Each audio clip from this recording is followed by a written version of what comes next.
Good morning friends, আশা করি তোমরা ভালো আছো। আমিও খুব ভালো আছি। দুদিন আগে নর্থ বেঙ্গল থেকে বেরিয়ে এসেছি। কোথায় কোথায় গেছি, কি করেছি সবই তোমাদের সাথে ভিডিওতে আমি শেয়ার করেছি আমার এআরসি ব্লগে। তোমাদের অনেকেরই লাইক কমেন্টস পেয়েছি, খুব খুশি হয়েছি। যাই হোক, আবার ফিরে এসেছি আগের জীবনে, প্রতিদিনের রোজকার জীবনে। সকালবেলা বেরোনোর তো আছেই। তা আজকে অবশ্য আমার স্কুল নেই, ছুটি, কিন্তু মেয়ের তো স্কুল আছে সকালে। এখন বাজে সকাল 6টা। মেয়ে স্কুল যাবে, ওকে দিয়ে আসতে হবে বাস স্ট্যান্ড পর্যন্ত। তার আগে ওর জন্য কিছু টিফিন করে ওকে রেডি করে পাঠাবো। চলো, তোমরা সব দেখতে পাবে আজকে সকাল থেকে কি কি করি, আমাদের সাথে সবকিছু শেয়ার করবো। সকালবেলা ওর জন্য টিফিন করে দিয়েছি আজকে ম্যাগি পাস্তা। এই মানে মশলা পেনি পাস্তাটা খুব পছন্দ করে।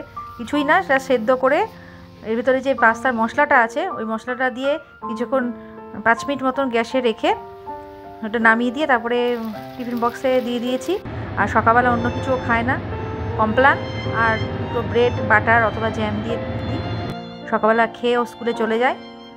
আর বাড়ি ফিরতে ফিরতে প্রায় 3টেই বাজে। তা অন্য রুটি বা পরোটা কিছুই নিতে চায় না। এটা একটা বিরাট সমস্যা, এই খেয়েই থাকে সারাটা দিন।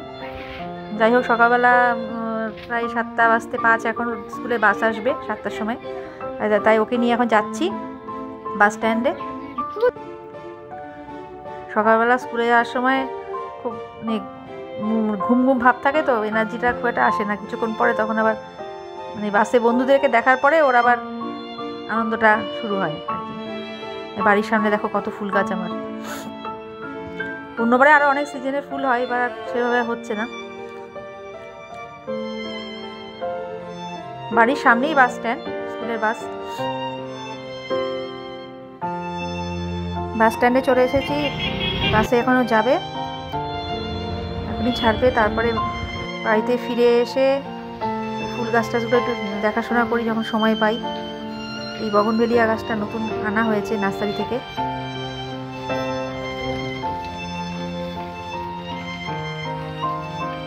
খুব ভালো লাগে এই গাছগুলো, এত ফ্রেশ লাগে। এই চা বসিয়ে দিয়েছি, এখন চা করে এখন আমার নিজের টাইম, এখন রিল্যাক্স করে বসে সকালবেলা চাটা খাবো। তারপরে তো কাজকর্ম বাড়িতে আরও আছেই। তার আগে আবার সামনে পয়লা বৈশাখ আসছে। পয়লা বৈশাখে বাড়িতে মা বাবা সবার জন্য একটু কেনাকাটা আছে, তাই এখন বেরিয়েছি। আজকে গরমটা একটু কম আছে দুদিন বৃষ্টি হওয়াতে। আর এই টাইমটা বেরিয়েছি কারণ যে বিকালবেলার সময় তো এখানে হাঁটা যায় না, এত সেলের ভিড় থাকে। এখন তুলনামূলকভাবে ফাঁকা। তা আমাদের এখানে সিগুর বস্ত্রালয় বলে একটা কাপড়ের দোকান আছে, ওখান থেকে কিছু শাড়ি টাড়ি নেওয়ার ইচ্ছা আছে। ভালো কটনের শাড়ি টাড়ি সবই দেখছি, মা বাবা সবার জন্য। এই শাড়ি দুটো নিলাম।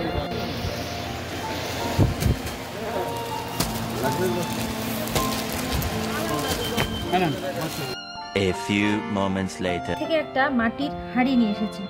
হাঁড়ির মুখটা অনেকটা, বেশ মুখটা বড় খোলা। এবার এই রান্নাটা করার জন্য মেনলি এই ধরনের রান্না করতে গেলে চিকেনটাকে আগে ম্যারিনেট করে নিতে হবে। ম্যারিনেটে আর কি রান্নার প্রসেসিং যা যা আছে সবই হয়ে যাবে। শুধু হাঁড়ির মধ্যে দিয়ে মানে হাঁড়িটাকে এয়ারটাইট করে গ্যাসের উপর বসিয়ে দেওয়া। যেহেতু কাঠকয়লা নেই, আমাকে গ্যাসের ওভেনেই করতে হবে, তাই এভাবে আমি রান্নাটা করছি। বানাবো নতুন রান্না, সেটা হচ্ছে মটকা চিকেন। এই মটকা চিকেনের জন্য একটা ভাজা মশলা তৈরি করতে হবে আগে।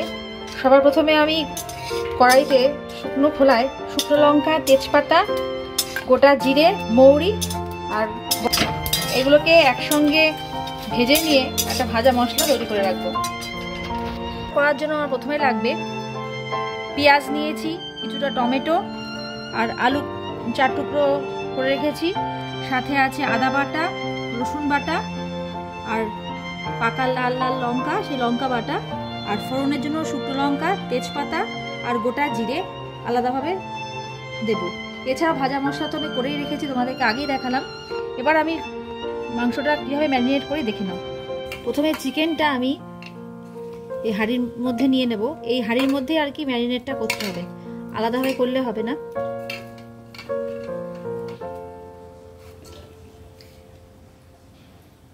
এর মধ্যে দিয়ে দিতে হবে পেঁয়াজ,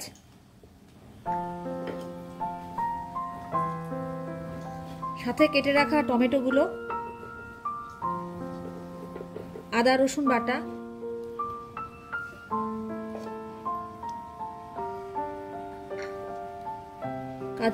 লাল লাল পাকা লঙ্কা বাটা,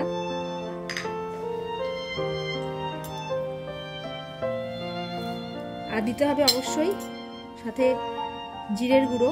জিরের গুঁড়োটা খুব একটা বেশি না, কারণ ভাজা মশলা তো পরে দেওয়া হবে, তখন এগুলো দিতে হবে। এবার দিয়ে দেবো হলুদ।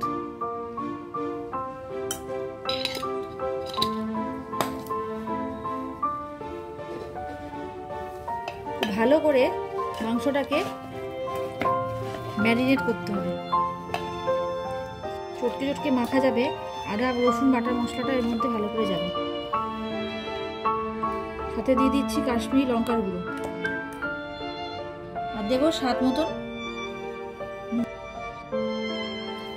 সমস্ত কিছু মাখানো হয়ে গেছে। এবার কড়াইতে আমি আলাদা করে তেলটাকে গরম করে রেখেছি। এখানে গরম তেল না দিলে এই মাটির হাঁড়ির রান্নাটা খুব একটা ভালো টেস্ট হয় না।